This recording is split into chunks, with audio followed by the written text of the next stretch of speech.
Barangay Hinebra confirm mga bro bagong import dumating na daw at Stephen Holt nagsalita na matapos matalo. So marami ngang bumabatiko sa naging performance ni Stephen Holt noong semifinals mga bro dahil bagsak ang kanyang performance. Pero hindi naman natin masisisi ang mga fans na yan dahil concern lang din naman sila sa Barangay Hinebra. Hindi rin naman siguro ginusto ni Stephen Holt ang nangyari mga bro. Ginagawa naman ni Stephen Holt ang kanyang makakaya pero mahigpit nga ang depensa ng SMB sa kanya. Kilala naman natin ang mga player ng SMB mga bro na matindi rin dumipinsa ang mga yan. Alam kasi nila ang kalidad ng isang Stephen Holt kaya isa ito sa kanilang mga naging target sa depensa.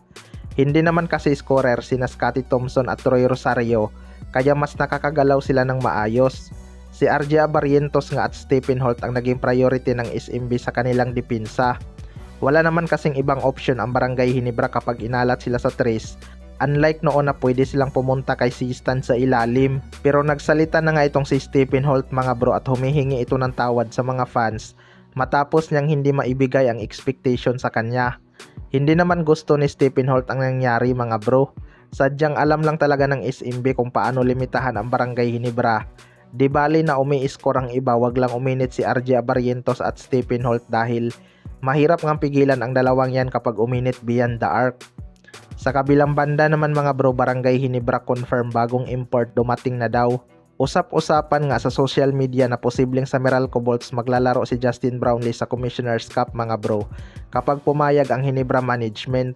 Kapag nangyari yan, kinakailangan nga ng Barangay Hinebra kumuha ng bagong import nang mas maaga para matuto agad sa sistema ni Coach Tim Con at makitaan nila ng potential kung fit ba ito sa kanilang sistema.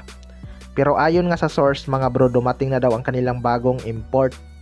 Well, para sa akin mga bro, kung totoo man yan, siguradong maraming Hinebra fans ang magagalit dyan. Healthy naman si Justin Brownlee at kayang-kaya niya pang makipagsabayan.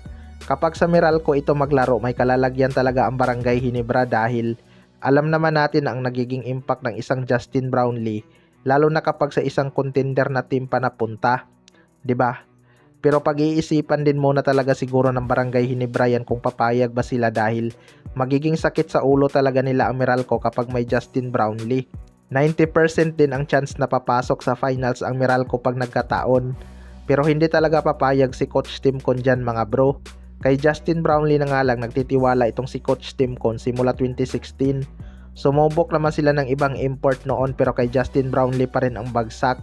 Asahan natin na hindi yan ibibigay ng Barangay Hinebra sa Meralco Bolts. Kaya abangan na lang natin yan. Kayo mga bro, ano masasabi nyo tungkol dito?